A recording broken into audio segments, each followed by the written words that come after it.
Hi, this is Adam Smith, Head of Engineering at Beta Acid. Today we're going to learn enough to be dangerous about MongoDB. In the last episode, we examined NoSQL databases and how they're really a great fit for situations when you have data that's not well structured. So an example we can look at from last time is our Pets R Us store could have a security camera with some AI attached that detects suspicious activity, and there can be different types of suspicious activity. So that's the use case we're going to go through today. And this is another example where I really recommend getting your hands on the keyboard and giving this a shot.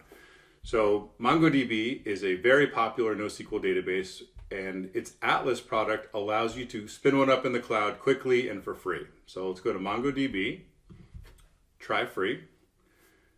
You can sign up with the form down there, or like I prefer to do, just use Google. Okay, so we're going to set up our new project. This is all very simple stuff. Pets are us. So this is the high level of your organization. We're going to click next, create project. And then we're going to create what's called a cluster. A cluster is a cluster of databases, and they manage all that for you. Since we're just learning, we can just pick the free tier, leave everything else as you see here as default, and click create deployment.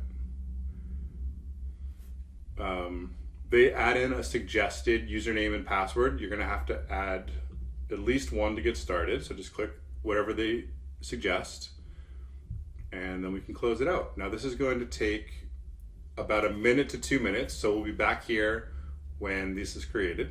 Now you'll see we have our cluster called cluster 0, and we can go into the next level, which is called collections. So let's browse collections, and you'll see that they set up a sample database. You can go ahead and play with that. But we're going to keep it really simple.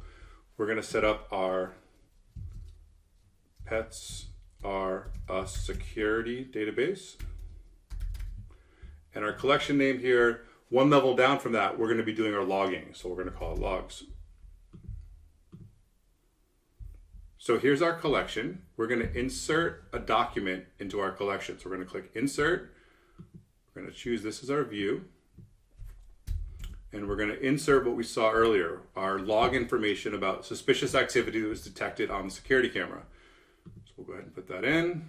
And then we'll add in a second document, which is similar, but it's not exactly the same. It has a slightly different schema. This really shows the power of using a NoSQL database. Now we have 2 documents in our collection.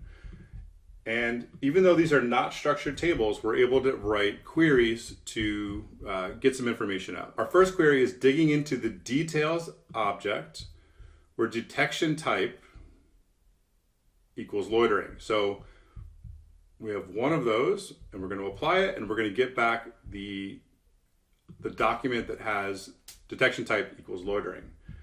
We can also do a little bit more complex type queries, where we can look for confidence scores greater than 0.9. So places that we are really confident that the AI system got the detection right. And it looks like, yep, confidence score of 0.96. So these are just a couple examples of the types of queries we can run on what looks like unstructured data, but through the power of MongoDB and NoSQL databases, we're able to query them very, very quickly.